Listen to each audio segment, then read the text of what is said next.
Welcome everybody. Wednesday night, second week of school. I'm back better than ever. Don't worry though. I didn't come alone. I brought some friends with me. And they're two people who definitely have their degrees when it comes to predictions on UFC and MMA. Go ahead. Tell them who you are. Yeah, what's up, man? MMA Prediction Guru here. We're back again for another episode of the New School Betting Show. It's for UFC 252 this time. It's a big fight card. So yeah, make sure to stay locked in. We're gonna go through the whole card, and yeah, it should be fun for sure. What's up, guys? Really good card here. Really looking forward to breaking it down for you guys. And last week was fantastic. We'll cover that in a little bit, but we're ready to get right back into it for this card, and let's make some money. Yes, sir, man. We're talking about UFC 252. We're talking about Daniel Cormier versus Stipe Miocic. It's not the first fight. It's not the second fight. It's the third one. Trilogy fight. Man, this is going to be, DC's last fight before retirement. This is going to be, Stipe's fight to get him to that legendary status of Hall of Fame. I'm really liking the main event. How you guys liking the main event? Yeah, man. I mean, how can you not like it? It's the best heavyweight fight of all time, probably, or the most important, at least for the UFC. And it's DC's last fight too, so you're getting to see a legend, in his last fight. And Stipe is a legend too. I mean, I think Stipe probably already is a Hall of Famer. I think both of them probably are Hall of Famers just from what they've done. But yeah, I mean, whoever wins, I would say probably cements himself as the best heavyweight in UFC history. So a lot on the line for sure. Yeah, for sure. I love this fight a lot. The trilogy, and it's a tiebreaker. We're ready to see who's going to win this and see who is going to get into that legendary status, maybe the GOAT status as well. So really looking forward to breaking that down. And yeah. And what do you guys feel about the co-main event? I mean, we got Sugar Shane O'Malley coming in versus Cheeto Vera. How do you guys feel about the co-main event? A lot of hype on it, right? Yeah, man. Crazy fight. I mean, Sean O'Malley, he's getting to fight Cheeto, and Cheeto should be on a 6-fight win streak, 5 finishes. I mean, it's a big step up in competition from Eddie Wineland, so we're going to see here. I mean, if he can come out here and, knock out Cheeto in the first round, then, I mean, that would be a huge statement. That would be, pretty crazy. So we'll see what happens in that one, but, yeah, it should be a great fight. Yeah, I'm looking forward to that one as well, the hype train and O'Malley. It seems like a lot of people are split on this matchup, and it's crazy because O'Malley's like a minus 320 favorite. So, yeah, I'm really looking forward to see how O'Malley goes against someone, of the caliber of Vera there. So it's going to be a good fight. Man, the Sugar Show is just starting to roll. I mean, they're giving him the co-main event spot now. So, I mean, what's after the co-main event? Doesn't even matter if he's fighting for a title. He's main event status after this. So let's do a recap on last week, go over some of the bets that we had, some of the plays that we cashed in on. I had a pretty good day myself last week. I just want to go over a few of the picks and plays that we cashed in on. And I just want to say, everybody out there, thank you guys for bearing with me. I showed up to the first day of school unprepared. Didn't have my notebook, didn't have my backpack, didn't have my paper, didn't even know what class I was in. It was like I was taking marine biology, but I signed up for algebra. Don't worry. It was just the first day of school. We all had those days. As you see, though, I'm back, and I'm better than ever. So let's go over some of the numbers that we did cash in on. I mean, so for me, I had a real good night, as you guys can see off my board, my Bet Your Lunch Money picks that you can catch on MMA Locker Room at Instagram and Twitter. I put them out every Thursday or every Saturday morning, but I'll just go over some of the few plays that I did cash in on. I played Benair Dariush at minus 160, cashed in 1 unit on that. I took a loss on Star Poli at minus 140, but I bounced right back with my play on Hazarat, and my big prop play that I cashed in. Round 3 starts with Chris Weidman. I had 1 unit on that, and then I tried to double up right before the fight started. Didn't work. It's okay. My 2 underdogs cashed in on Andrew Sanchez at plus 115. I missed on Alexic Olenek, but I'm pretty sure we all did. My fighter prop, I really cashed in. Fight goes the distance with Zalal, cashed in minus 150. Fight goes the distance with Ali versus Rivera, minus 125. Round 2 starts, Kevin Holland versus Buckley, minus 160. Cashed in on that. The only thing I didn't cash in on was my Weidman by sub prop. And besides that, I made it. My parlay of the day cashed in. Chris Weidman and Stewart plus 160. So, I mean, I just want you guys to hear some of the bets and plays that we had last week, me personally. So, I'm back with my board for UFC 250, ready to cash in. How'd you guys do? Yeah, man, I did pretty well. I did, early on, I didn't do as good. I did have a bet on Al-Kazi. I had a bet on Justin James. So those both didn't cash, but I did have a bet on Andrew Sanchez. I bet on Kevin Holland inside the distance, Derek Lewis inside the distance. And then I also had a parlay with Dariush and Yusuf Zalal. So I made some pretty good money on the card, but yeah, shaky start, good ending. So yeah, it was a good card for sure. Yeah, that's good. It seems like everybody on the odds squad, had a good night. I went 4 in one of my bets. I had Chris Weidman at minus 130. I had Andrew Sanchez at plus 130. I had Zalal and Dariush at minus 109 parlay. I had James and Tucker, fight doesn't go to decision, minus 105. The only one that I didn't hit was Zalal inside the distance, and that was very frustrating because he kicked him in the face. He had to start it out and knocked him down. I thought he was going to finish him there. And he had him in some deep submissions like 2 or 3 times in the second and third round. So, 4-1, can't complain at all. I'm ready to, keep the momentum rolling into this card.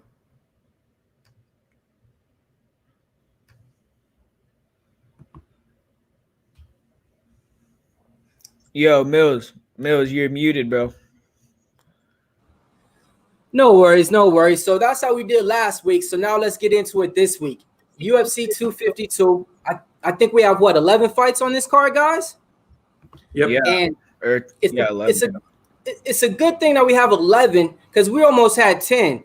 Brady, you want to tell them what happened to one of the fights on the card? Yeah, it was the Ankalaev and Kutabella fight. I think Kutabella came up with like COVID or something, so they're moving that back to I think like late August. So we got a new fight in here, and we'll talk about it. It's the first fight of the night. I think. I think it's Kelly versus what's his face? What's his face?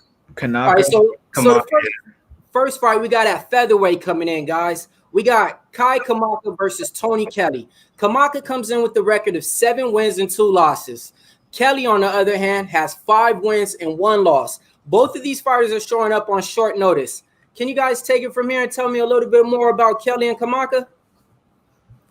Yeah, it's an interesting fight. Tony Kelly, he's been on like the scene for a while. He trains like with Andrea Lee, that camp over there, and Louisiana guy. I think he went pro like a long time ago, like almost 10 years ago, but he had a little bit of a layoff from 2016 to 2019. He didn't fight, or 2020 or something. And he came back recently. He got a win, but he's someone that, has been close to getting to the UFC before. He had a good fight with Kevin Aguilar. He lost a split decision in that one. It was a 5-rounder. And he's he's tall for the division. He's a rangy striker. Good speed, good straight punches, decent kicks, and it looks like he has some grappling as well, some decent offensive takedowns. He'll attack with some subs off of his back also, but in his last fight, he was fighting like a 2-5 guy or 2-7 or something like that, and he got taken down, controlled, and he did lock in a guillotine off of his back, so that was good. But man, it's a good fight because Kamaka, he's a younger guy, he's like 25. He's a good athlete, good kicks, decent striking, and he has some good wrestling, good double leg, good timing on it. And I kind of feel like with this fight, I think Tony Kelly maybe has the better all-around skills, but I think Kamaka, just with the activity, being the younger guy, that I think he's going to be able to use his wrestling to just get some takedowns and win the fight that way. So I'm going to go with Kamaka by decision. But Tony Kelly could get a finish via submission or via knockout as well. All right, DFS Brady. How do you see this fight happening right here? Yeah, so I wasn't able to watch much tape on this Kamaka guy. From what I saw, he has some pretty good hands. He has some good wrestling.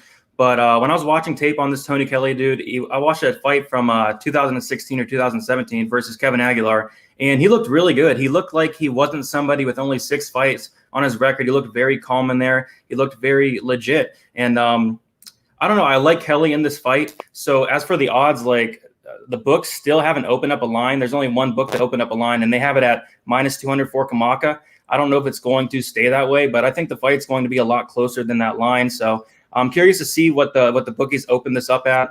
But I'm going to lean Kelly. And, like Guru said, his takedown defense is a little iffy. He was taken down by Kevin Aguilar a couple of times, taken down in his last fight. But I just think he's the more skilled fighter, especially on the feet. And he has some wrestling himself. I saw him take down Kevin Aguilar, who has great takedown defense, like 3 or 4 times. I saw him pick up Kevin Aguilar and slam him. So I think he's ready to go. I want to see these guys on the scales, though. I want to see how these guys look. I believe Kamaka just fought like 2 weeks ago as well. Kelly hasn't fought since 2019, but it's going to be a good fight. Way to start off the night here with 2 guys that have some potential. So if I'm hearing it right, dun dun dun dun dun, we got a face-off right here. Guru, who do you like again in this fight? I think Kamaka will win, but it's I mean, like DFS was saying, it's limited tape. Both these guys. I mean, the main reason why I'm picking Kamaka is just because of Kelly's inactivity. Man, he's taken another, I think, 1.5 year layoff, and I don't know. I just feel like Kamaka is probably good enough to get the takedowns and win the fight, but should be a good one.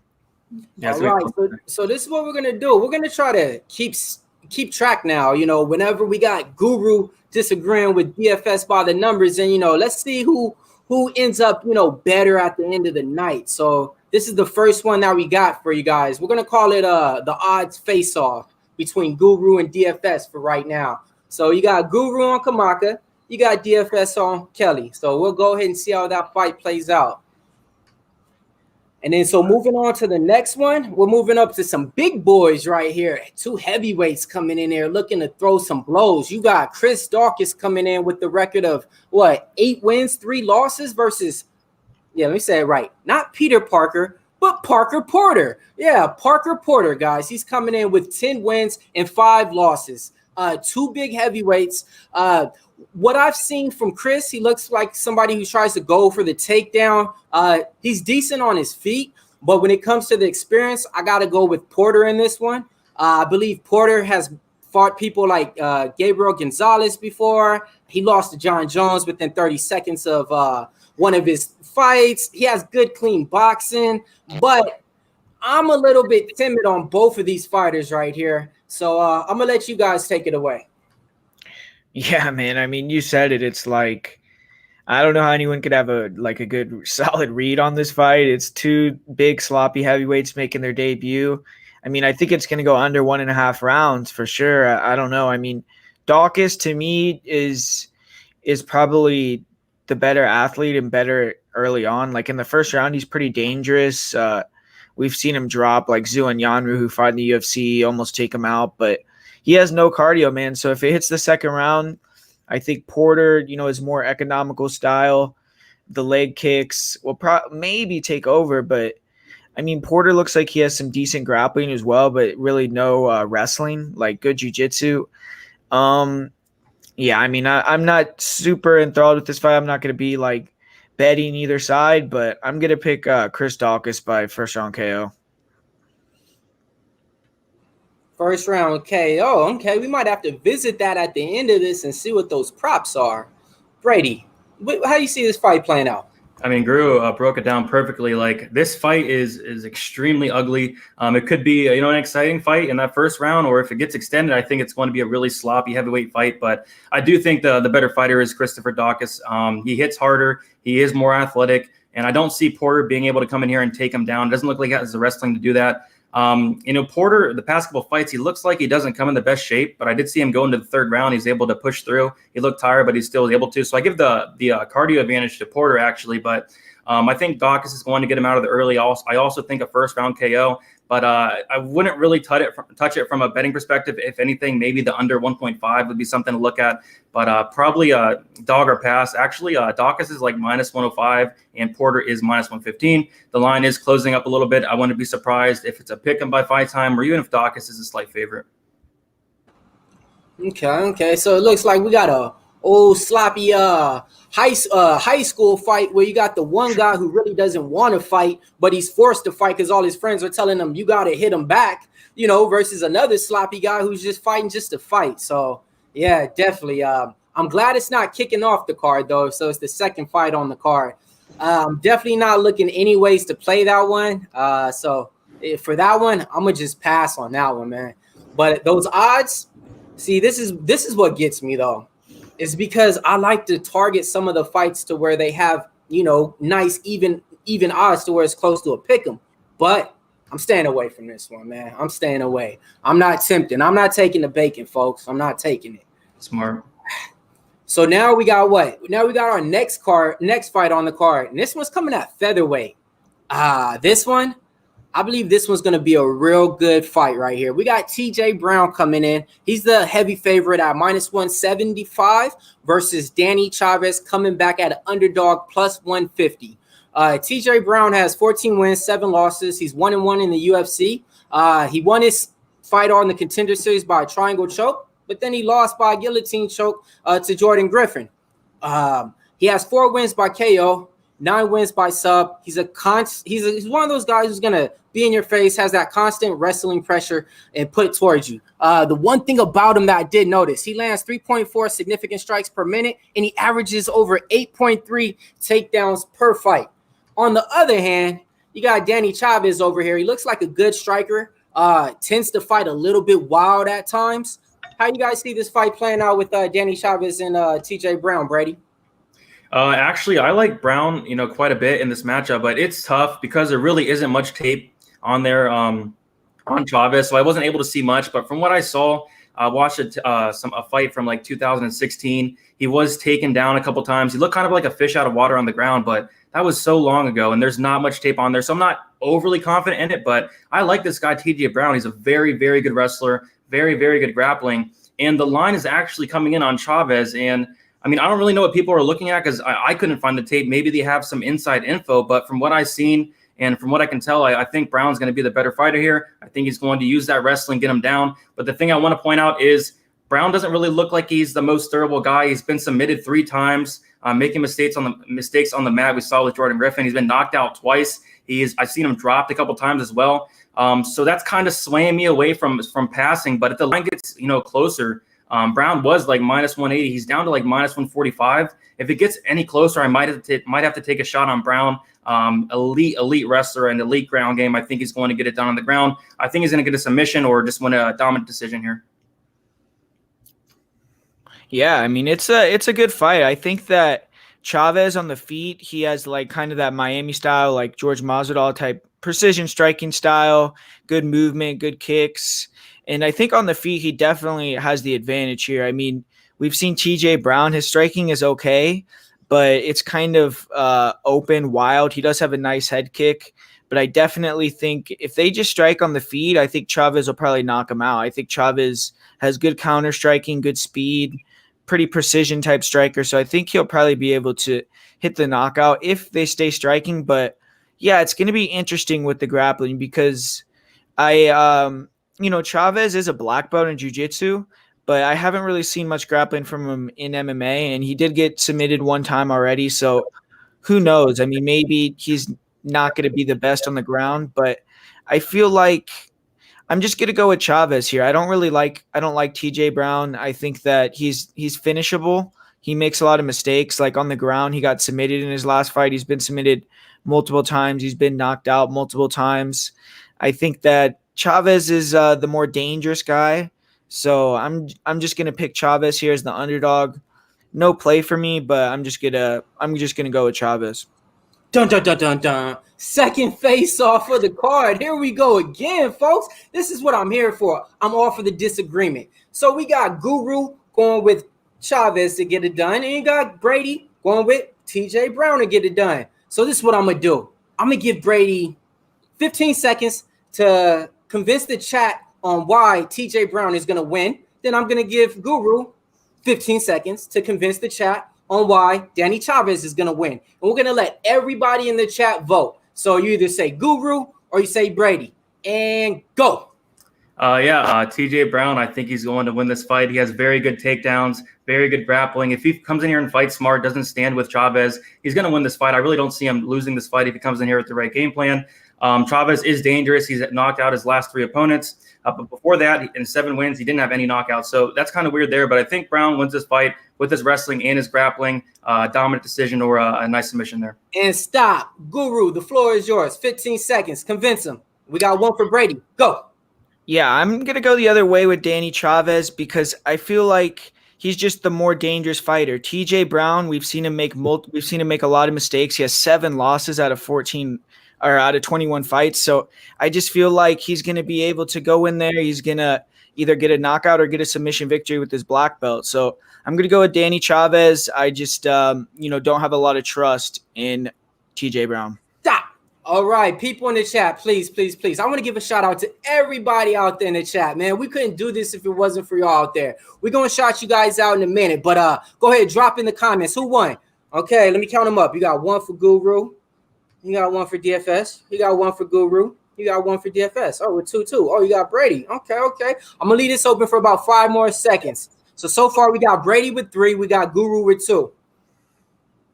And it looks like... Oh, tied out. Okay. So we got 3 for 3 on this one. So we just going to roll on to the next fight. But this, no. That one came in late. I'm not counting that vote. No. No Florida votes over here, man. None of that.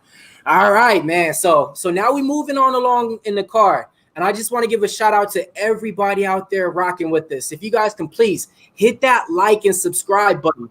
We need you guys to blow this up this Wednesday night, New School MMA predictions. We need you guys to comment on the page after it drops on odds. We guys also need you to check out one of the best betting websites out there. That's Odds HQ. And at this time, I'd like to give a shout out to everybody on Odds HQ who's part of this MMA community. You have Boston Nick, you have Mo, you have Clint, Diehard MMA, you got Just Bleed. And if I'm leaving anybody out, I'm sorry. But let's keep this thing moving right along. All right. Now, see, this is some of the fights that I like to enjoy. Women's MMA. All right. So on this one, fighting at strawweight, you got Felice Herrig coming in versus Vera Jandiroba. And Felice Herrig right now, the money is, if you guys were trying to bet on Felice Herrig, she's plus 250 right now. 14 wins, 8 losses. She's 5-3 within the UFC. Her last fight was in 2018. She's been off 2 years with surgery now. But one thing about Felice Herrig, she's always in phenomenal shape. If you see her body, wow. I mean, it definitely is something that you guys can say she's taking care of it. She has wins over Alexa Grasso, Courtney Casey. She came up on the Ultimate Fighter season with Rose versus Sparza. I still remember that one. I look at it like this. Felice Herrig, she lost to a lot of people that was in their prime when she lost to them. You know, she lost to Karate Hottie. She lost to Carolina, but I don't think that this line should be that much high. On the other hand, you got Verona coming in. She's a minus 300. Black belt in BJJ. Invicta strawweight champ. Do you guys agree with this line being so high? Not really. I mean, I feel like it should be a little closer. When I first saw the matchup, I was thinking I was going to be like super high, maybe like bet Jandiroba or something. But after watching, I don't know. I wasn't that impressed like with Jandiroba's last fight as I thought I was. For some reason, I thought she like dominated that fight. But I went back and rewatched it, and she did get a first round submission. But I thought, I don't know. Like even her fight with Carla, her striking didn't really impress me too much. She does have good timing on her takedowns, good double legs, good body locks. And Felice is hard to take down, though. I don't know why they say, like, she hasn't gotten taken down since, like, the Page fight. She did get taken down by Michelle and, like, controlled on the ground a little bit. But well, the reason why, Guru, is because she has a 76% takedown defense. That's probably why. But go ahead. Well, I'm saying, like, like on the Michelle versus Felice fight, they say that Michelle got 0 takedowns, but she definitely got it. Like in the second round, she definitely got a takedown and was like controlling on top. So I don't know why they have it at 0, but I mean, I feel like Felice is the better striker probably. And I mean, if she could stop the takedown, she has a chance to win, but I'm just going to go with Verna. I mean, she's been on a long layoff. She's old. So I think Verna, I don't know, maybe she'll be able to get takedowns, win the fight, but I think it's going to be a lot closer than the line indicates. I think that maybe Felice will even win a round or something, but I'm going to pick Verna to get the win. I mean, yeah, for sure. The line's crazy. Minus 320, Jandiroba. Like, that doesn't make any sense. But I do think she wins this fight. Herrig's coming off this 2-year layoff. That's concerning there. And Jandiroba, he's not impressed at all on the feet. I do think Herrig's a better striker. And for that reason, the line shouldn't be that close, because if Herrig can stop those takedowns, it's going to be a close fight. And plus, it's women's MMA. I don't really think she should be minus 320. This is something I would not be putting in parlays. I would not feel comfortable in that. Don't really think there's value in that line at all. If anything, there's probably some value on Herrig, but I am going to go with Jandiroba. It looks like she has very good takedowns, very good trips, and I do think she's going to be able to get Herrig down. Get some top control, not do much on the mat. Herrig, has some pretty good submission defense. She's never been submitted, but I just see Jandiroba kind of grinding it out, kind of a boring women's MMA fight here. Something I'm definitely staying away from. Minus 320 is just insane. So maybe if I hear this right, we probably think it's going to go the distance. Does it, Brady? Can you bring up some odds and see maybe what Vegas has if fight goes the distance? It's like both women are wrestlers. If it stays on the feet, advantage to Felice Herrig. Verona, she has a low volume output, 1.6 strikes per minute. It's not going to get it done on the feet. Felice Herrig on the other side, say what you want, but I mean, French braids, cornrows, she goes to war, man. She's like Molly sometimes in there. She's flipping off her opponent. She's best friends with Cookie Monster Carla Esparza. Like, when it just comes down to it, I think that line is way off. So I am going to sprinkle a little bit of money on Felice Herrig. Just a little bit of money. I'm talking about Starbucks coffee money. So that's about it. What do you guys have it for the props fight to go to the distance on this one? Yeah, I don't hate that bet. I don't mind, taking a small stab on Herrig whatsoever at that line, plus 260 it is right now. But fight goes to decision is minus 210. I mean, a little bit wide, but I mean, that's parlayable, I guess. But I'm probably going to stay away from this fight overall. Yeah, it's crazy though, because the line opened up. Verona opened up on my book at like a minus 240, minus 260, but that didn't last at all. The line movement just jumped. And something Guru stated, like, yeah, I have this picture in Verona of like, oh, man, she's so dominant. She's so this. But her win over, I think it was Mallory Martin, it was okay and all. But, I mean, it's not just impressive to be minus 300 to be laying out on a women's fight. Yeah, man. I mean, in Verna, like, I guess if you want to try to find value on her, like, I think she has like 13 subs and 15 wins or something. So. I mean, I wouldn't bet on it, but maybe if you could play like her by submission or something, but yeah. So moving on along the card, UFC 252. You got the new Skool MMA predictions. We're going to be here every Wednesday at 9 p.m. giving you guys the best advice on how to bet these fights. Moving on along, now on to the next fight. It's coming at featherweight. You got Herbert Burns coming in with the record of 11 wins, 2 losses versus Daniel Pineda with the record of 26 wins and 13 losses. So for this one, we all know about Burns. He looks like an all-together put fighter. I mean, he started off looking like a jiu-jitsu expert, and that's not the case. He improved on his striking drastically. When it comes down to it, I think Burns is a little bit better everywhere when it comes to striking in the jiu-jitsu. He opened up on my book at a minus 250, but now he's at a minus 300. Pineda, 26 wins, 13 losses, fought in the UFC in 2012. He went 3-7, 3 wins out of his 7 fights, hopped on to Bellator, went 1-3, won 1, lost 3. I'm not really convincing Pineda at all in this fight. So what I did was I put a play on Herbert Burns when he first opened up, a half unit on him at minus 260, and I'm feeling pretty comfortable in it. Yeah, I mean, it should be a good fight. I think Pineda, he's a good fighter. If you watch the fights he had in Bellator, he did, have that bad record in Bellator. But the fight with Georgi Karakhanyan, he was dominating that fight. I mean, he was winning very easily. And then he got hit with the up kick. He got cut. They ended the fight. So that was one of his losses. And I think he had a split decision to Emmanuel Sanchez, who's a really good fighter, actually. So he's done actually real well. I think he's gone like 10-2. If you take away those no contests, where that is a factor in this fight. I mean, in his last 2 fights, he fought two times in one night in PFL. He popped for steroids in that one. Those turned into no contest. They were 2 first-round finishes. So I don't know how he's going to look. I want to see him, on the scales, everything like that. But he's an explosive guy in the first round. Big power. He closes his distance well. Good hooks. Real good low kicks. And Herbert has to be a little bit careful early on. I mean, he could definitely get knocked out. I mean, Pineda has a lot of finishes. I think he's finished every single fight that he's won. So all 26 of his wins, he has 26 finishes. And wait. 26 wins, and all 26 of them are finishes? Yeah, for Pineda. I think I'm catching where to go with the prop. Go ahead. But yeah, I mean, in Pineda, he's also a good wrestler and pretty good jiu-jitsu as well. I mean, he's like a powerhouse guy, good top control, real good ground and pound, wears you out, submits you. But he tends to get tired in fights, and you'll start to make mistakes. Like he'll throw these like spamming spinning kicks, get taken down, put on his back. So I think that Herbert, will be able to get a submission in the later rounds as long as he's just smart early on. And I think he's been submitted like 4 or 5 times. So I think Herbert will get a submission, but it's a good fight. I mean, I do think Pineda is pretty good. Yeah, I mean, I like Burns quite a lot. It seems like this is a lot of people's most confident pick.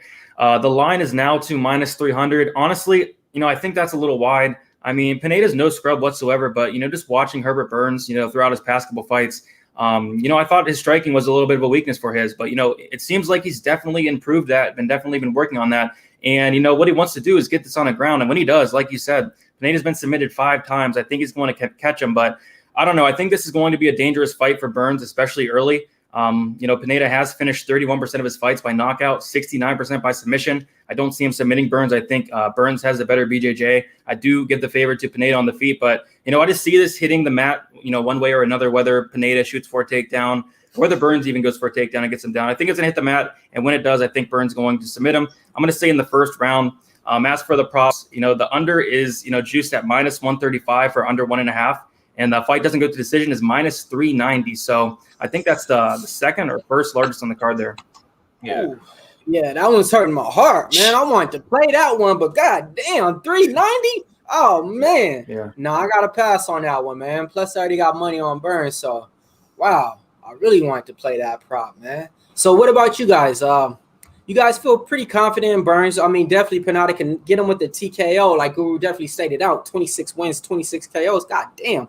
But how is anybody gonna bet this fight besides myself? Because this is what I feel. I feel like this right now to bet it, it's too high to even parlay. If you didn't get it at that good price tag, -240, -260, might just want to wait back. What would you think? I think actually, so a couple props you could sprinkle on that are pretty good are Herbert Burns to win in round 2 or 3. I think in round 2 it's +450, round 3 +850. I think Pineda, he's going to be coming back to the UFC first time after like 6-7 years. I think, like I said, he's dangerous early. So Burns maybe will be able to, or maybe we'll try to kind of stay away a little bit early on, and it could be a second or third round finish. So I kind of like that. And I am confident in Burns. I mean, I like the fact that he's a jiu-jitsu guy, but he obviously rounded out his game. I mean, his wrestling is actually pretty impressive too. He has good wrestling. His striking, I still think is not the best, but it's obviously getting better. So I'm pretty confident in Burns, and I like those props there. I think he could get a second or third round finish. Yeah, I like that too. Might sprinkle a little bit of that, but as for like a parlay piece, -300, I do think it's parlayable, but I do think that is wide. I think he wins, though. It's probably going to be by submission. Maybe take a look at the submission prop. Maybe take a look at the round props, like Guru said. But I think Burns gets it done, and he is probably either my first or second most confident pick on the card. Got it. That's crazy, man. Herbert Burns coming in big numbers, just like O'Malley up there at -300s, Crazy numbers, But I definitely will say people are a prisoner of moment when it comes to Burns. They seen him fight 3 times within the last year. They're like, oh my God, he is what it is. I get it. So feeling a little confident I got him at that money on my play. Hey, Brady, can you give some people some shout outs in the chat? Let them know who we're rolling with tonight. Yep. Thanks everybody for rocking with us. We got Haley, we got Arthur, we got Nicholas, we got Dab, we got Dale, we got Gregory, we got Glenn, we got UFC betting experience. We got Zabel, we got Boston Nick. We got Jet, we got RO, we got Adam, we got Jim, we got Orlando, we got the Gaming Wolf, we got Ann, we got Charlie. Thank you all for hanging out and sticking with us. And it's gonna be a good show. Hey, Guru, Or my bad. Yeah, and Shimmy, we got 194 people right now. So, share this shit on social media. Let's get over 200. I know you got 6 people that'll come on. So, yeah, let's try to get over 200. There you go. Hit that like button. All you got to do is copy it and share it. Share it in your text, Just go ahead and hit the comment button and share it to everybody in your text conversation that you've been texting for the last 3 hours. Do the same thing on your social media platform. We're here, baby. We're going to be here all night giving you guys the best fights on all the advice out there. So we're going to be moving on to the card. All right. Another one, though. Women's MMA. This one comes down to, I like to call it, new school MMA. So this one's like the captain of the cheerleader team versus the captain of the soccer team. So on this one, I'm talking about Liviana Souza, a.k.a. the Brazilian gangster, versus Ashley Yoder, a.k.a. Spider Monkey. So you got Souza coming in with the record of 13 wins, 2 losses. She's 2-3 in the UFC. You got Yoder coming in with the record of, I believe she's 7-5, 4-4 in the UFC. So the odds right now, you can get Souza at a -150. And if you guys are thinking about betting on the Spider Monkey, you could get her at a +125. I'm going to let you guys kick this off because I have some notes myself on this one. But take it away, Brady. Who do you like in this fight? I mean, I see a lot of people really confident in Souza. I don't really see it. Watching tape on her, I was not impressed at all with her striking. She's very, very low output. She gets hit a ton. She was getting pieced up by Sarah Frodo, which is not a good sign there. But, honestly, Yoder's she's not great on the feet as well. I think Souza's going to be the faster fighter. I think that Souza can get takedowns. And I do think this is going to play out, a little bit closer than the line indicates. But I'm picking Souza to win. Not overly confident in it. I just feel like she can get Yoder down a couple times. Yoder has a 64% takedown defense. Souza averages 4.59 takedowns per 50 minutes. She has some pretty good wrestling. So I do see her getting Yoder down. Yoder is pretty dangerous on the mat as well. She's finished half her wins by submission. So that's something she's got to watch out for there. But overall, I feel like she's going to be the busier fighter and, get the nod that way. But I would not be surprised at all if Yoder made this a really ugly fight and a really close fight and went to a split decision. Yeah, this is a good fight. I mean, I'm actually a pretty big fan of Liviana Souza. I like her fight style, just her personality, type thing. I mean, she's a kind of a rare commodity for that women's 115 pound. I mean, she has 13 wins, 10 finishes, and she's finished a lot of girls that are pretty good. I mean, she finished Deanna Bennett, who's a 125er with body kick, punches. She finished Ayaka Hamasaki, who's arguably one of the best, or if not the best, 105 pounder of all time. And I just feel like this fight is a good fight for Lavinia because, in her last fight, she fought Brianna Van Buren, who's, a short girl, like 5'3". And I think that kind of messed with her a little bit because she likes to, hit those double leg real time takedowns, good like body lock trips. And those weren't really there for her in that fight.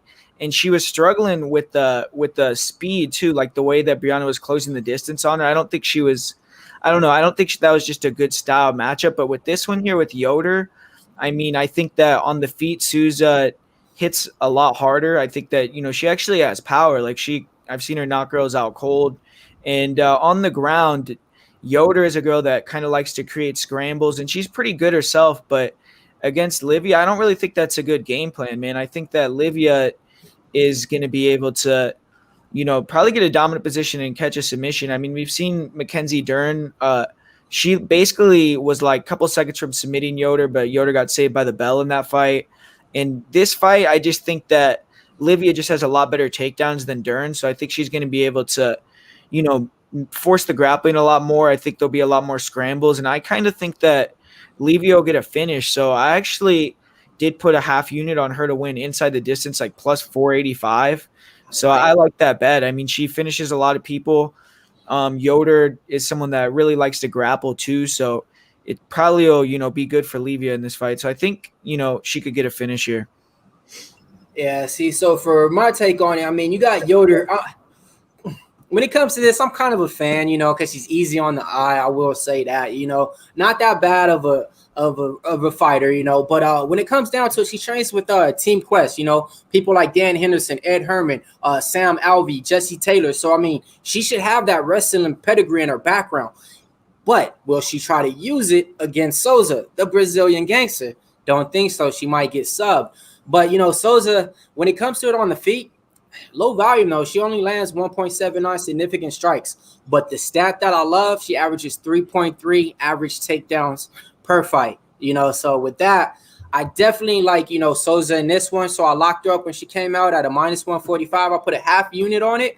Feeling pretty comfortable and confident in it. I don't know if the line moved that much. Brady, has the line moved that much from then to now? Because I got her at a minus 145. Yeah, it has a little bit.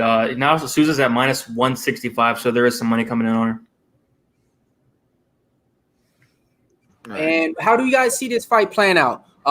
Do we see this going the distance? Do we see this finishing within the distance? Just because I like to give the cappers, the gamblers, the hustlers, the people, everybody out there some ways to make some money on this, on some props. Yeah, like I said, I bet Souza to win inside the distance plus 485, and I see that it's now plus 325, so a lot of money came in on that prop. But I also see, her by submission is plus 700. I kind of feel like, don't bet a lot on it, but it could definitely happen. I feel like, she's finished almost 90% of her wins, so. Yeah, that's true. I can see her, finishing. Right now, it's fight doesn't go to decision plus 230. Overall, I'm probably just going to stay away, though. I honestly do think that Souza's probably going to win a decision, but you're right. The submission is definitely live. The knockout's live. She hits hard. Yoder's never been knocked out or submitted. I don't believe so. It's worth a stab if you're confident in it. Plus 230 is a pretty solid number there. And then, Brady, is any of these girls live in DraftKings? Yeah, Souza is live in a way because she does have maybe some finish upside. Like Guru said, she's finished like 90% of her fights. So maybe a play on Souza. As for Yoder, no, not really much volume. She's not going to get a finish. So if anything, it's probably Souza 8,600. I'll take a look at. Yes, sir. Yes, sir. Hey, shout out. Hey, Guru, how many people we got in there in the live chat right now rocking with us? What's the number at? 207 right now. So we got over 200. So hell yeah, shout out, man. Shout out. We hit the 200 mark. Now let's get those likes up, okay? If we can get those likes up, we got 207 people in there rocking with us right now. Let's get those likes up while we're moving on to this next fight, man. So this next one right here, a tale of two tapes right here.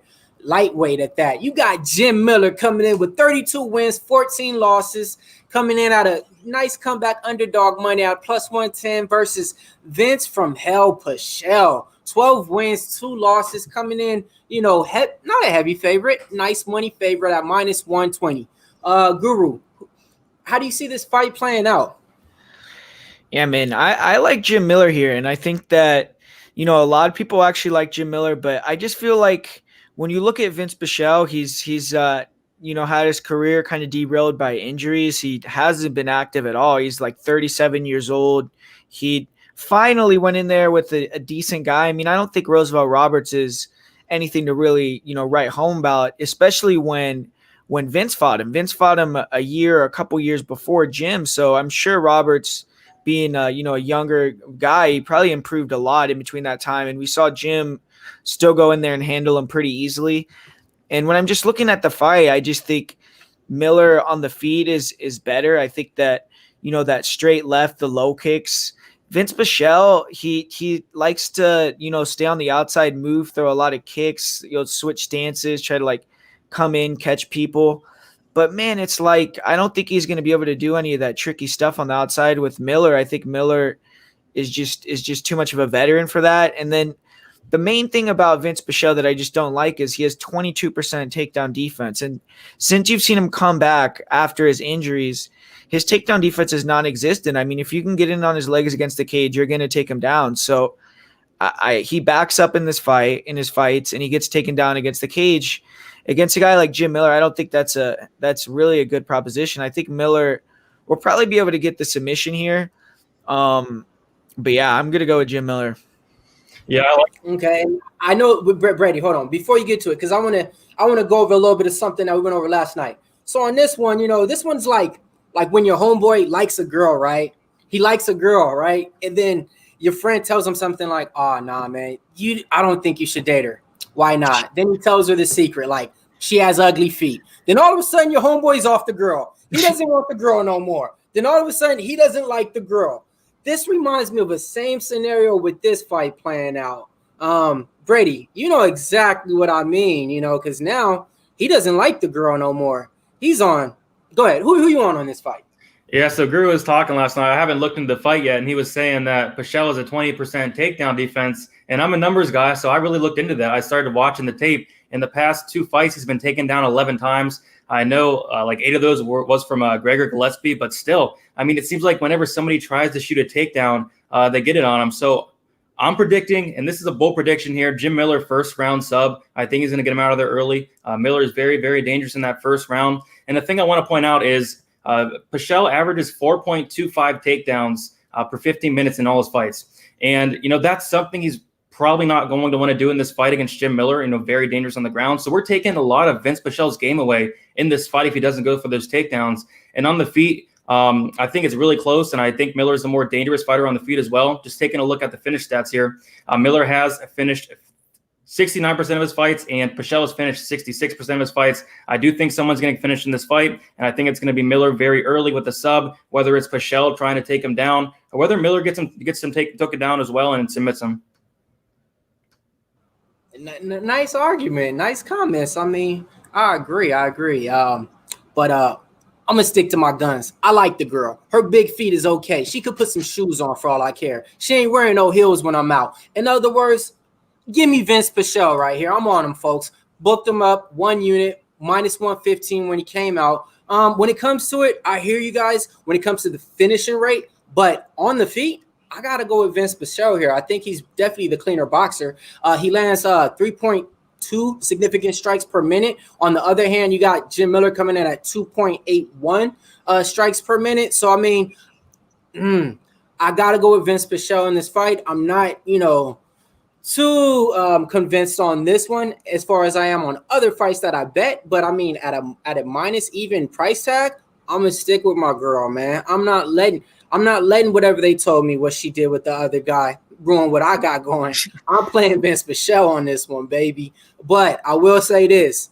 Once Guru did tell us about the takedown defense, yeah, I definitely thought about it. But, you know, those are just thoughts. You know, those are just thoughts. You know, it's a fight. Anything can happen. On this one, though, would you guys think playing fight not go the distance would be a good prop? Or let's give these guys maybe some odds out there on some props that can maybe make them some money. Because I know a lot of you guys are probably going to say Jim Miller by submission. Me, I'm a look and say fight goes the distance and see if I can get it at plus money. I mean, I would say, you know, if you look at Jim Miller's fights, right, since 2016, since the win over Thiago Alves, I think he's had 5 wins, and all of them are in the first round. So, I mean, Jim Miller to win in the first round is plus 475. If he wins, I mean, I think it'll probably be in the first round. I mean, so that's not a bad bet if you want to bet on Jim Miller. Yeah, Jim Miller by submission is plus 305. Fight goes to decision is minus 115. Fight doesn't go to decision is minus 115. You know, personally, I think this fight's going to end inside the distance, and hopefully in that first round for Jim Miller, I might be looking at that submission prop or even the first round prop. Like it. I like it. Okay, so we're moving on. I believe, was that the main fight on the prelim?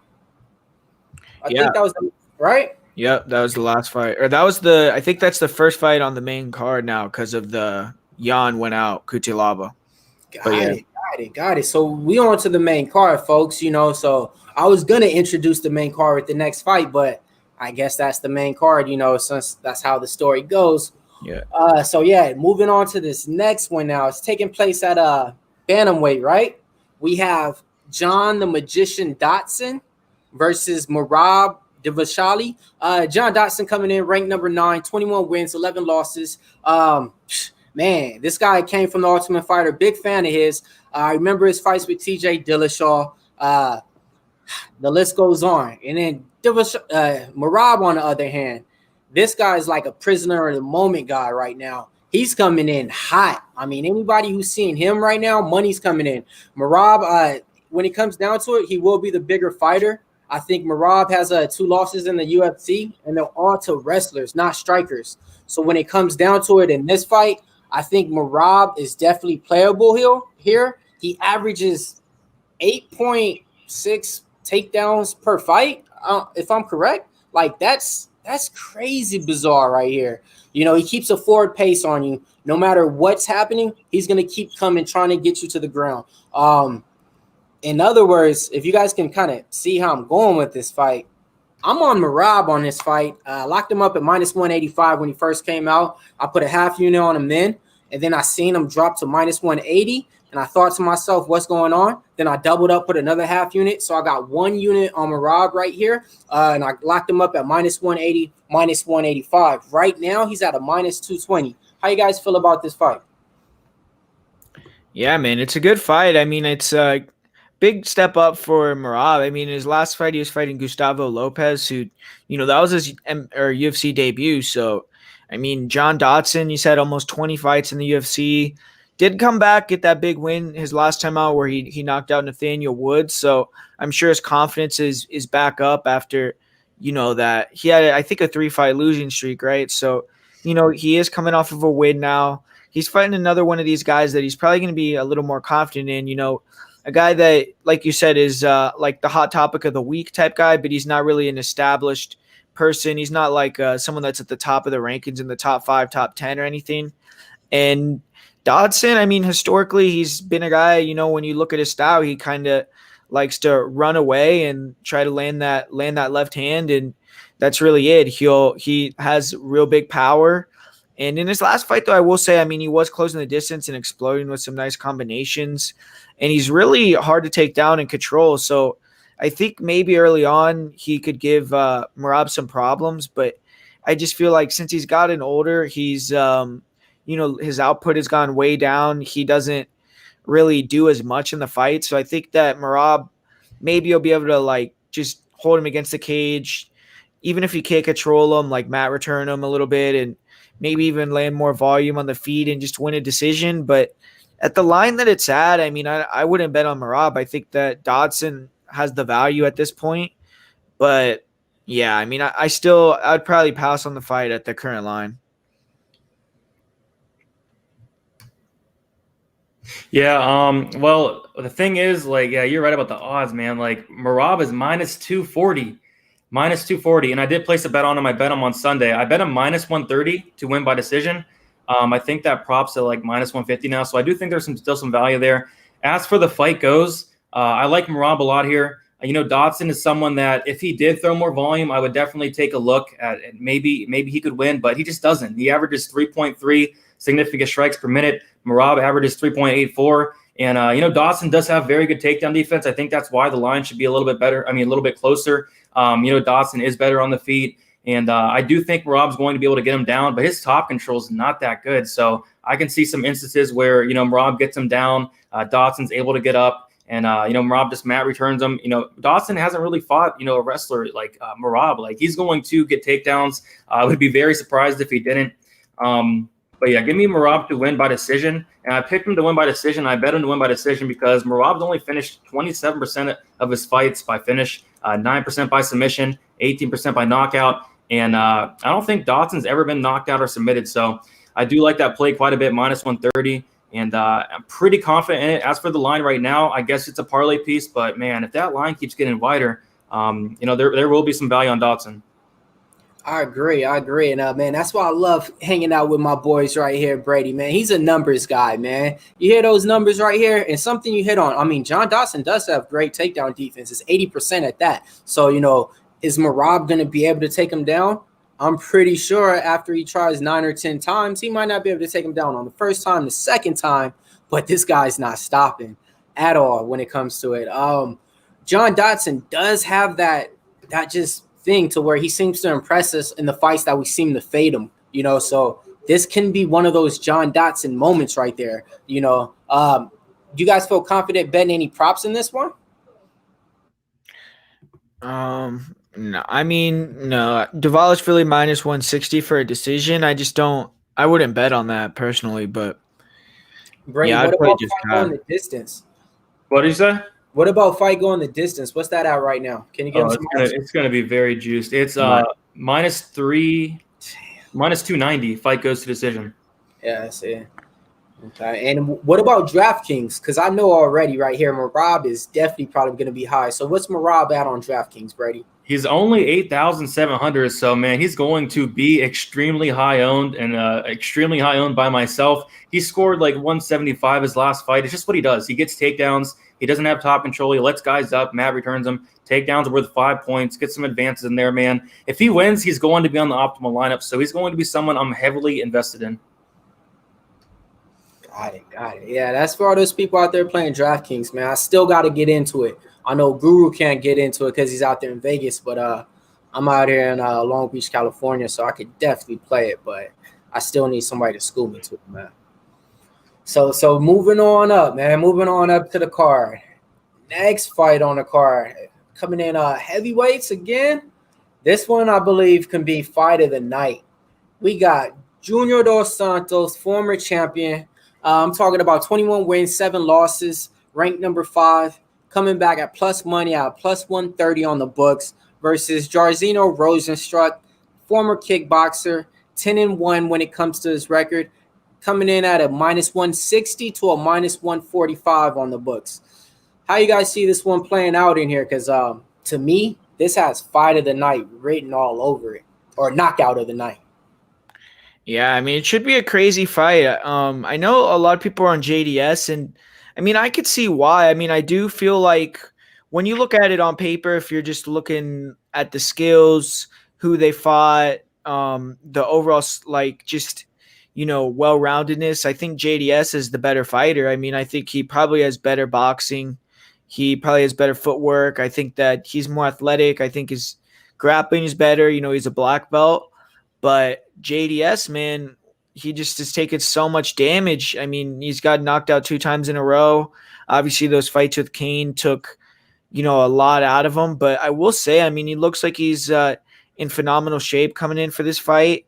And Jairzinho did recently get knocked out pretty badly by Francis. So he has some positives coming in here. I think they both train together, right? They're at ATT. So that's another interesting thing. I mean, if they've sparred together and someone got the better of the other, then maybe, you know, you'll see someone be tentative in the fight.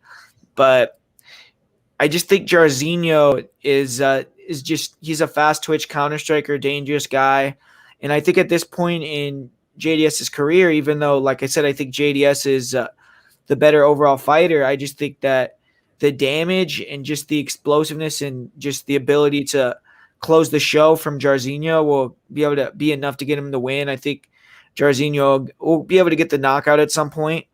But, you know, I'm cheering for JDS, man. I hope he can go out there and get the win, but I'm going to go with Jairzinho.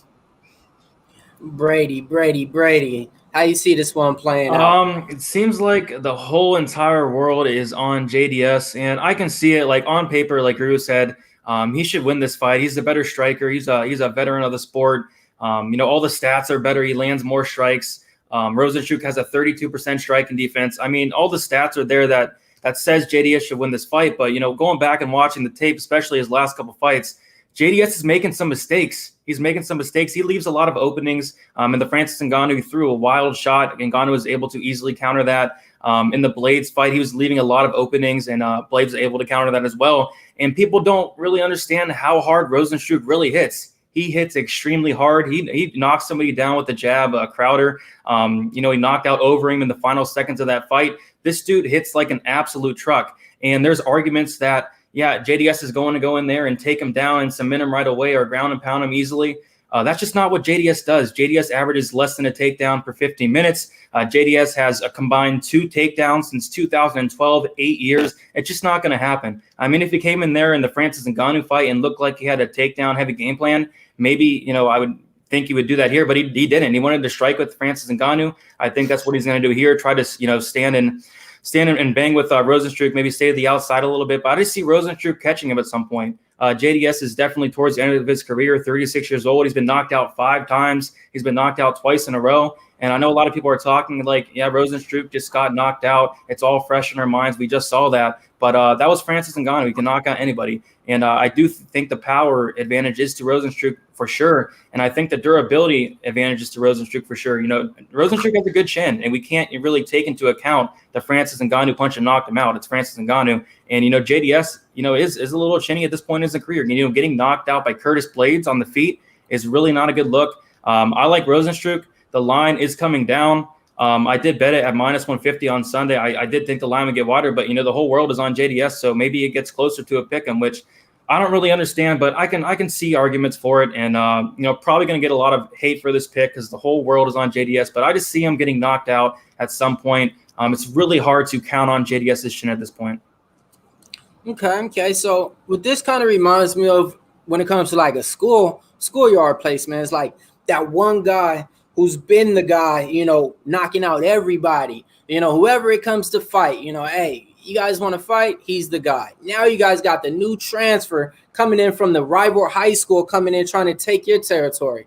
I'm talking about Junior Dos Santos here, folks. Don't get it twisted. I mean, former champion, has wins over Stipe Miocic, Cain Velasquez, Fabricio Verdum. I mean, when it comes down to it, Santos is going to have the better fighter IQ. Santos is going to have the fighter experience. I mean, if he can take Rozenstruik to the later rounds, he can definitely win this way, folks. I mean, he's coming with a better camp, ATT, American Top Team. If they gave him a smart game plan, is to wrestle this guy and take him down? But it's not going to happen, folks. Yes, I'm on Rozenstruik on here. Locked him up when he came out at a minus 155. When it comes down to it, I was a big fan of JDS back in the day. But nowadays, there's no way I can put my money on JDS and feel comfortable. You know, I get it that he might have some good odds right here, but when it's all said and done, before that one loss that Rozenstruik just had to Francis Ngannou, who would make anybody look like that, I mean, he was untouchable, you know. Definitely not untouchable, but he was getting the wins done. So I put my money on Rozenstruik right here. 1.5 units on it. Locked him up at minus 150. Feel pretty comfortable in it. Depending on how the night might go, I might just hedge a little bit, you know, and play with this fight, just depending on how my night goes out. Is anybody betting this fight out here? Nah, man, I'm going to just have fun, watch it. Big JDS fan, so I hope JDS gets the win, but obviously I picked Jairzinho, so I'm just going to watch it and, you know, have fun watching it. Yeah, like I said, I have a 1.5 unit bet at minus 150. So just like you, wasn't really expecting the line to get this close, but I like that bet. I'm pretty confident in it. Might look at the knockout prop as well as we go forward.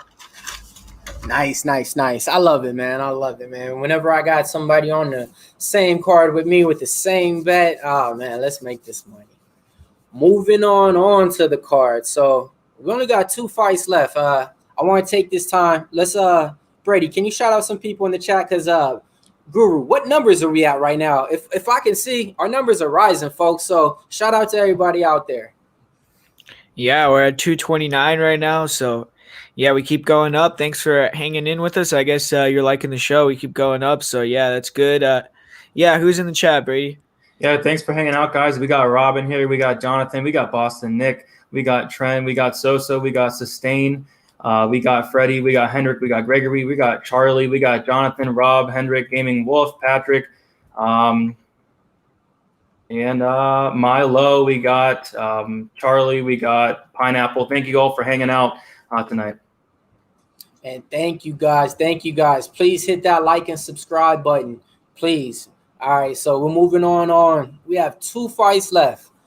Co-main events coming up, and we're talking about the Sugar Show.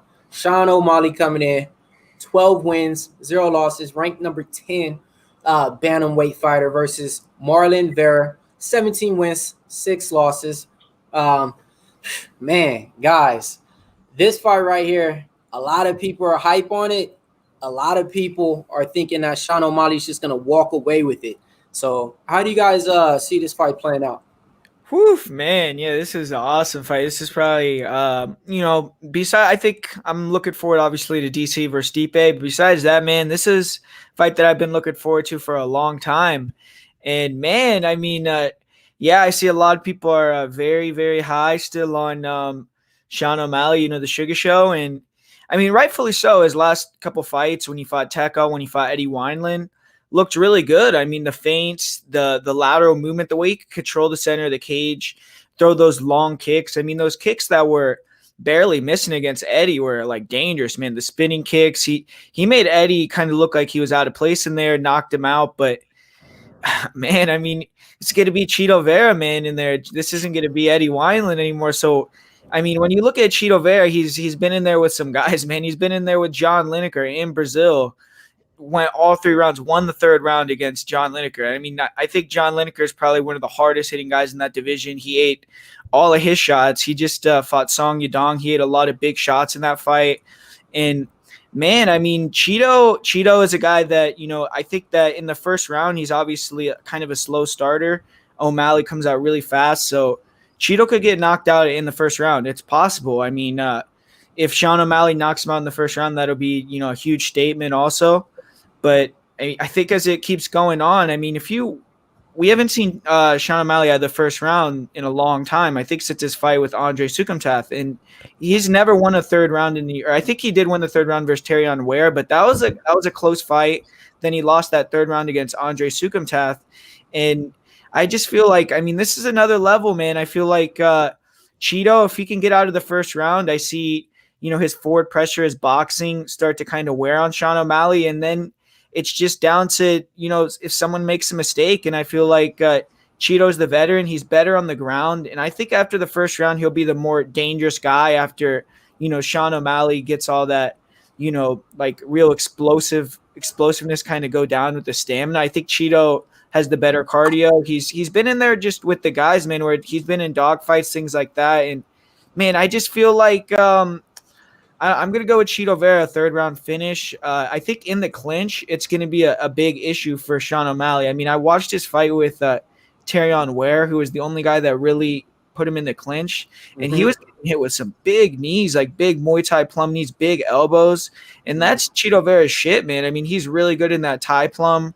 And you can catch submissions from standing. So, man, I'm going to go with Chito Vera. I mean, if Sean O'Malley can get him out in the first round, that'll be a big statement for me. So I'm actually going to pick Chito Vera. I think the line is way off. I don't know how you could justify him being like minus 300. I don't know, but I'm going with Vera here. Man, so the people out in the chat, I mean, you guys usually love Guru's picks and advice, so you might want to hop on it. What can you get him at right now at those odds, though, for plus money? Yeah, I mean, I think he's like, what is he, like plus 245 or something? I'm not. Vera's plus 255. Sean O'Malley's minus 310. That's great. Plus 255, like I don't know about that, man. I mean, Chito, he's won 6 fights in a row. I think he's had over 10 wins in the UFC. I mean, O'Malley's had like 11 or 12 fights. I don't know, man. I hear you. So you're going with the veteran on this one. I like it. So, Brady, who you got in this one? You going with the veteran? You going with the senior who's been on campus? He knows everybody. All the teachers know him. All the girls know him. Or you going with the freshman, the new guy who just came on campus? Little pretty boy style to him, little moxie to him. It's just something about this kid. Who you going with in this schoolyard fight? I mean, this fight is so hard to call, and you wouldn't think so looking at the odds. Like O'Malley minus 310 is absolutely insane. Would not be comfortable at all betting that, would not be comfortable at all parlaying that.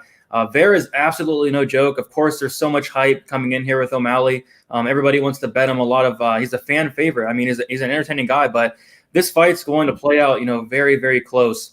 Some stats I want to point out, O'Malley lands an average of 6.93 significant strikes per minute compared to Marlon Vera's 3.7. And that is a lot because of, O'Malley hasn't been fighting the best competition. He fought Eddie Wineland, Jose Quinones, Andre Sukumtov. Like, those are like nowhere near Marlon Vera. Marlon Vera is absolutely no joke. Very, very dangerous guy. He is a slow start in that first round, so I can almost guarantee O'Malley's going to win that first round. But if it gets to the second, if it gets to the third, what's going to happen. If it gets to the ground, what's going to happen? A lot of question marks for this fight. man, I think all the value in the world is on Vera. I'm going to pick O'Malley slightly to win by decision. I don't think he's going to get Vera out of there. Vera is extremely tough, has the chin of steel. He's never been knocked out in 24 fights. Very, very good chin. But I think O'Malley's going to win the decision, get that first round for sure. I think he's going to be able to take, one of the last 2 rounds as well and win a very close decision. It's going to be a war. O'Malley's going to be tested. There are a lot of things I want to see from O'Malley. If he can get past this test, he's probably the real deal. Marlon Vera is no slouch. I do think he's getting very underrated in this fight. I think the line should be way, way closer. For anybody out there taking a bet on Marlon Vera, I don't hate that at all. I think that's a very smart bet. You're getting tons of value. I even might take a shot on that because I do think the line's off. And, I just want to see this fight so bad. This is probably the first or second fight I'm looking most forward to. It's between that and the DC fight, of course. But, O'Malley's going to get tested, and we're going to see how he responds to maybe some adversity. Maybe if he gets taken to the ground in the clinch, and maybe he gets hit with a hard shot. We're going to see how he responds, and really looking forward to it. But I'm going to go with O'Malley by a very close decision. I think he's going to be the better striker. I think he's going to keep it on the feet. Marlon Vera averages only 0.88 takedowns per 50 minutes. Don't know if he has the wrestling to really get O'Malley down, but it's going to be a close fight. Yeah, this is a good, Mills, I heard you were saying, this is like the freshman versus someone everyone knows, but it's almost like, I don't even know. It's like if you got a new friend and there's some dude that's they're trying to maybe replace him with Sean O'Malley. Obviously, it's they definitely want O'Malley to go in there and get over on Cheeto, but I don't know. I kind of want Cheeto to put it on him a little bit, in the UFC on O'Malley. It'd be great if Cheeto went in there and got the win, man. Yeah, I hear you guys on this one. When it's all said and done, Vera is vicious. He does violence. 6 TKOs, 10 submissions. Only 2 of his wins came by decision. Everybody thinks he won his last fight. But now he's facing Sugar Shane, Sean O'Malley, who Snoop Dogg went crazy about all on the Contender Series. The kid has it all in front of him right now. Does he deserve it? I believe so. He sat back, had to pay his little suspension from USADA, for testing positive for smoking marijuana, which should be another thing. How are you going to suspend somebody for smoking marijuana? What does that enhance? All right, another day, another show, another subject. All right, but back to the Sugar Show, man. I'm talking about this guy puts on a show whatever he's doing. If he's hitting pads, it's a show. If he's in the ring, it's a show. If he's playing a video game on Twitch, it's a show. So, everything is in front of this guy right now. Getting a co-main event spot. The competition is tough. Cheeto Vera can definitely win this fight. I had to go with Sugar Sean when he first came out. This was one of the second fights that came out on my bookies odds about a month ago. The first one was DC versus Stipe. This one came out. Sugar Sean was minus 300. Put a half unit on him just right there. Do I believe that line should be that high? No way. DFS, what were you telling me? What was the line versus his previous fights? Not against Weiland, but against Quizmos. What? Quinones, he was minus 270, so he's actually a bigger favorite now against Vera than he was against Jose Quinones, which is interesting to say the least. So the line is definitely off in this one, and Cheeto Vera can definitely get it done. Either way, you guys bet this fight. If you're betting on Vera, that's where the value's at.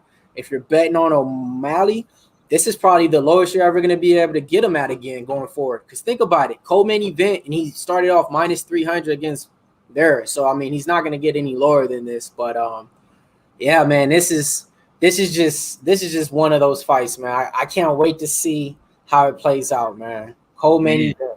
Yeah, if Sean goes out there and knocks him out in the first round, like you're saying, he's going to be the main event for sure next time. But you think they'll put him in there right away with a top 5 guy, or you think they're going to still give him someone else or something?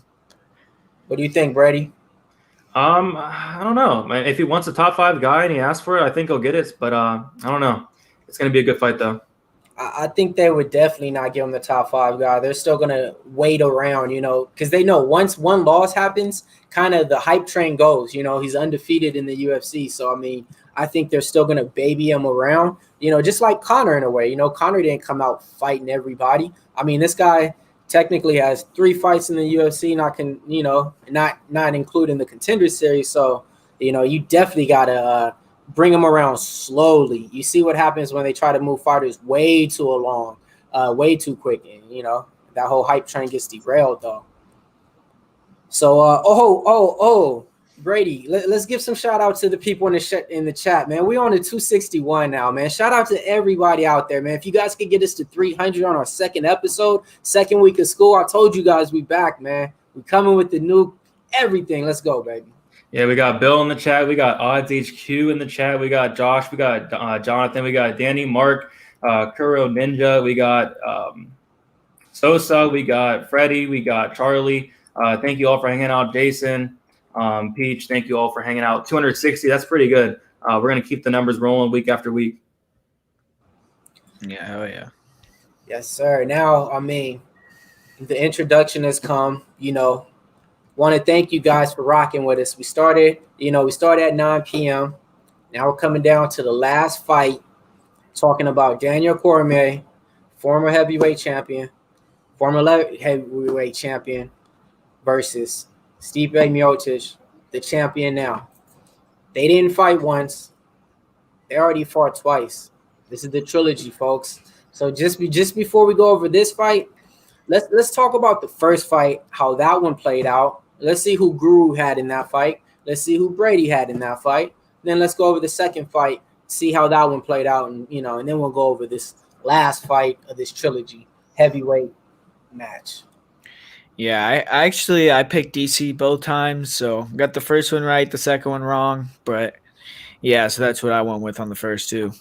I'm with you. I was with DC the first time, DC the second time, and I feel like I'll be doing a disservice if I go with Stipe the last time. So probably gonna go DC the third time as well, all three. Go ahead, kick it off, Brady. Let it be known. All right, so this is such a close fight, and we all watched the second fight. DC looked fantastic. His hands looked fantastic. But the thing is, his cardio looked very poor. He was looking tired in that second round. I mean, he was still pushing through, but he was looking tired. Getting to the third round, even more tired. Fourth round, very, very tired. And I don't know. Some things I didn't like is he was literally letting Stipe hit him whenever he wanted. He was, fighting with his hands down, and Stipe made an absolutely beautiful adjustment going to the body. And I think part of that was because DC was, very tired.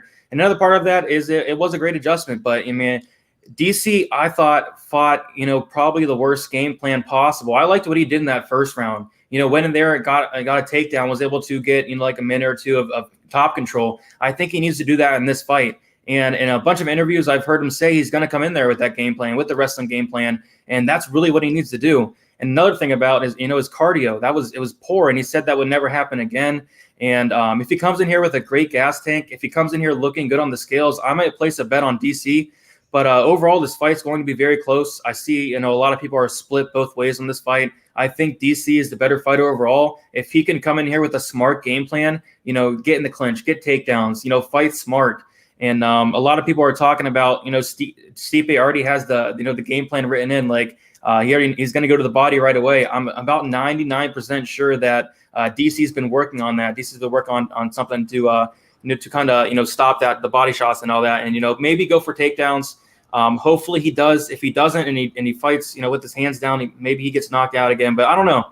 I like Cormier in this fight. I want to see him on the scales. If DC looks like he's been out there putting in work with that cardio and he looks good, I'm probably going to bet Cormier. And right now the line's like -120 DC, plus 100 Stipe. Would like that even money on DC, but don't really think we'll get it. And I am picking Cormier to win. I think he's going to win a decision. Stipe is a very tough guy. Both these guys are tough guys. I think they've been knocked out combined like 2 times throughout their career. But give me DC by decision. I think he wins. 3 out of 5, maybe even 4 out of 5 rounds.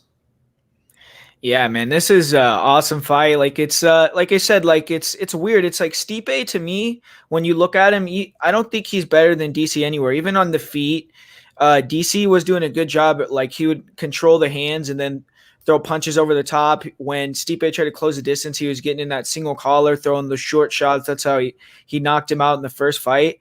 But man, Stipe just has something about it, man. Like that guy is a winner. Like he maybe isn't as good as some of the people that he's beat in his career. Even like like Francis, DC, and he can will himself to these victories. He just knows what to do sometimes, and never he never loses any confidence in himself. Even in that DC fight, the second one, he was getting kind of dominated in that fight for large portions of it, but was able to come back that fourth round and get the finish. I think it was the largest disparity, strike disparity in UFC history in a title fight where someone came back, got the finish.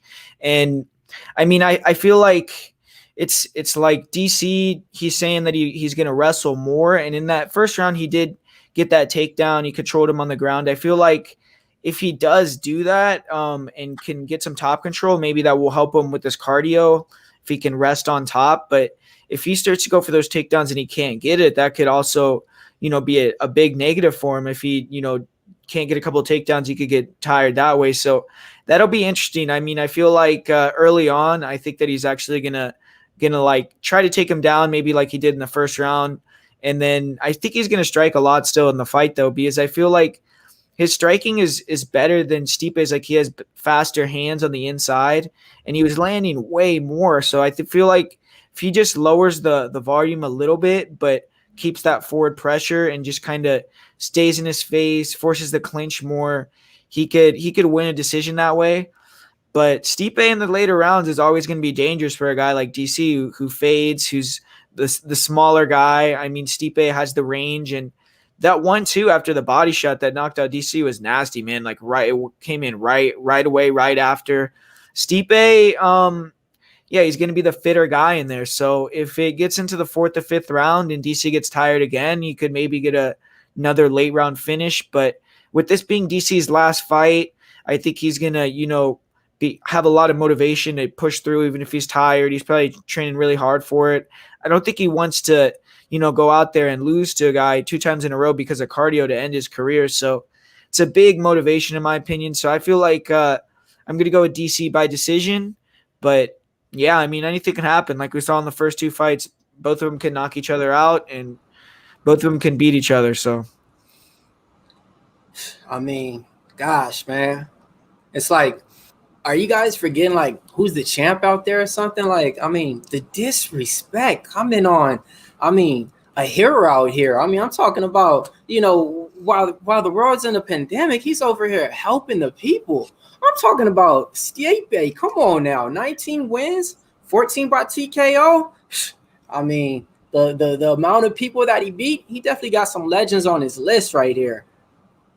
But I'm all on the opposite train, folks. I locked up Daniel Cormier when he first came out, -115. I have a philosophy behind it, man. I will never bet against Daniel Cormier again in my life. I did one time and I won. That was the only time. And that was against John Jones live at the Honda Center when my brother was there with me in the suites.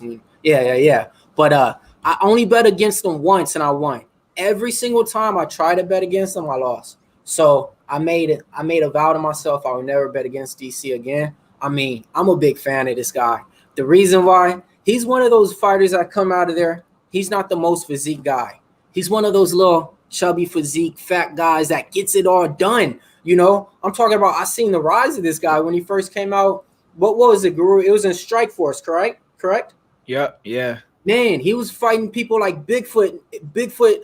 He was fighting at heavyweight then, fighting all these guys. And I'm just seeing him like, okay, little chubby guy, let's see what you got. And he's putting up, doesn't look the most physique guy, but he's shutting these guys down. And ever since then, I've been following him.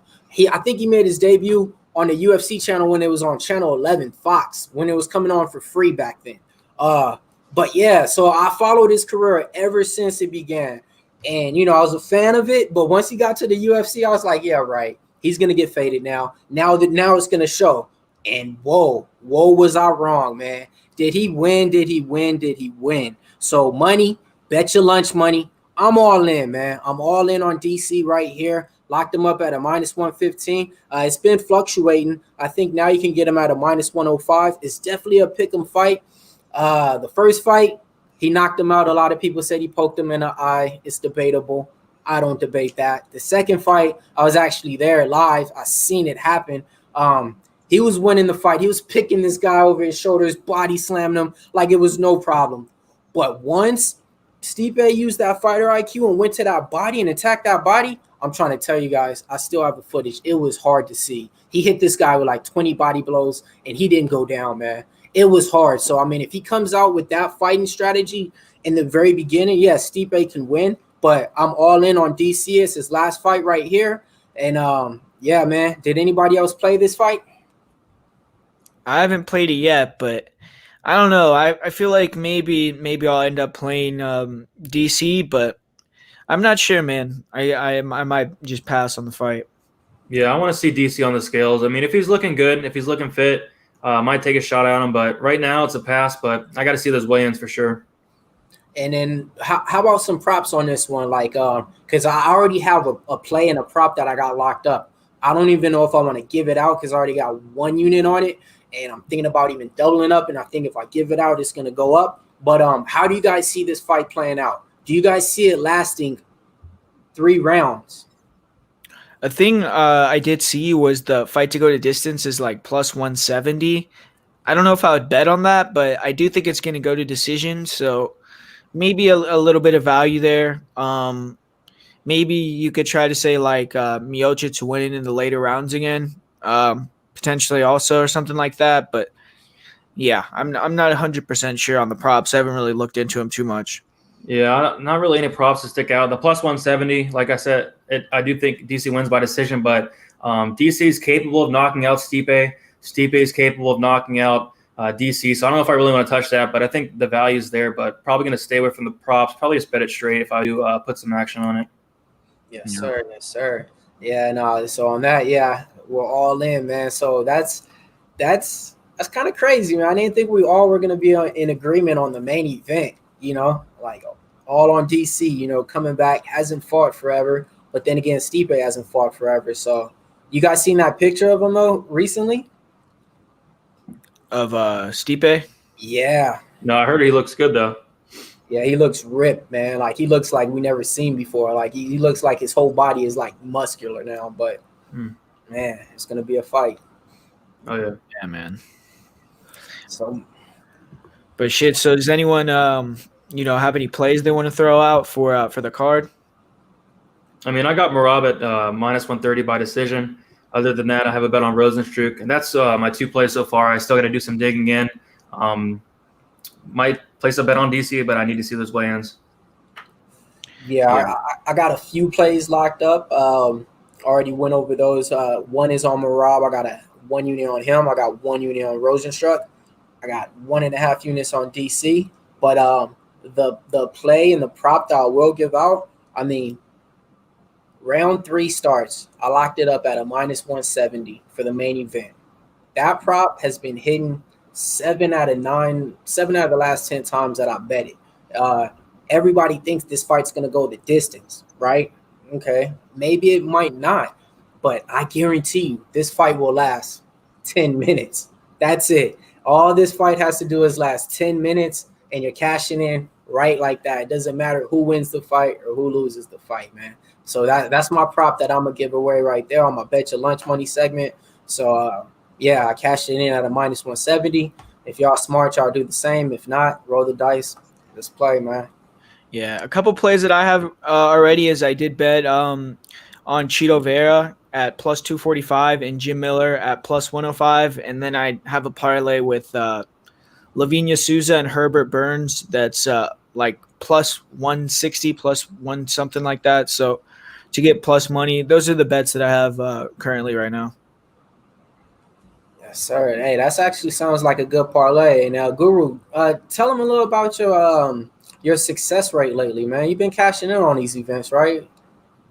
Yeah, man. At least on my channel on MMA Prediction Guru, we've hit 9 of the plays of the week in a row, or 9 events in a row, because there have been multiple like events that I have done plays for, like Bellator, Dana White Tennis Series. But yeah, so we've hit 9 in a row on the parlays of the week, the plays of the week. So been on a pretty good run lately. We did well yesterday on Dana White Tennis Series too. So yeah, man, hopefully we can keep it going for sure.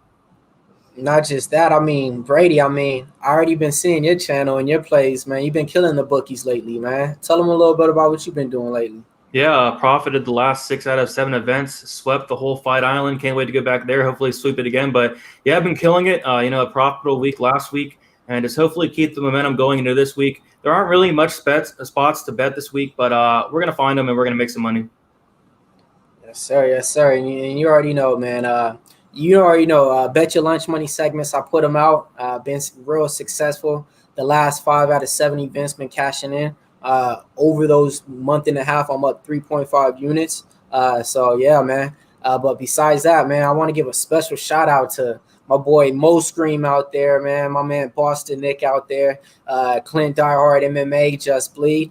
Everybody in this MMA community at odds. Everybody out there in the chat. You got Swervin, you got Danny, you got the regulars out there, man. We just want to thank you guys for showing up, man. We're going to be doing this thing every Wednesday right here. New School MMA. We're not replacing anybody. Clint's going to be doing his show still.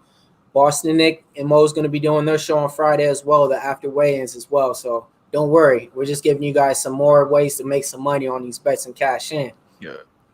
Yeah, fuck yeah, man. This was dope. It was a good show. And drop some comments down. Give Mills a shout out, man. You did way better on this show for sure. So yeah, awesome job. Let's keep it going, man. This was the second week. We got I think 265 people. That's awesome. So yeah, man, we're gonna be here every week, and make sure to keep rocking with us for sure.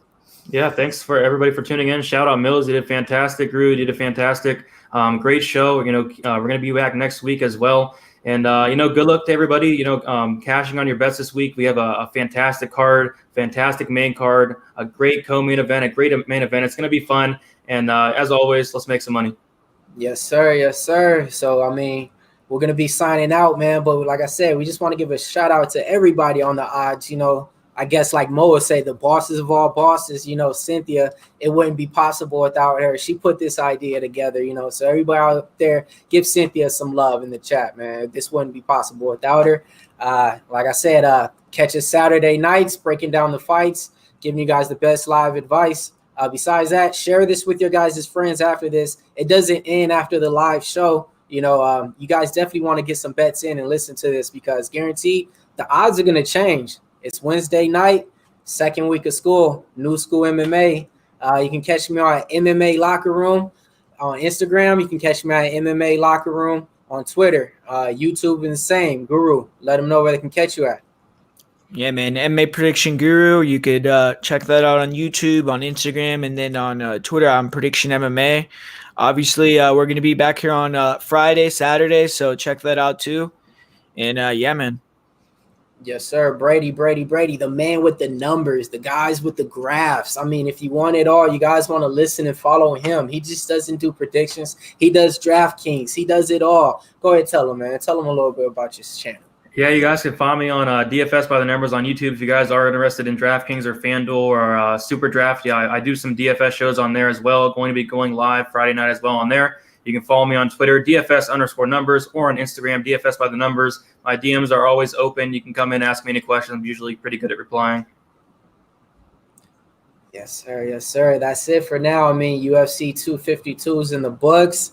Hopefully you guys cash in and get paid. We're going to be ending on that note. And everybody out there, have a good night and be safe. Peace. See you.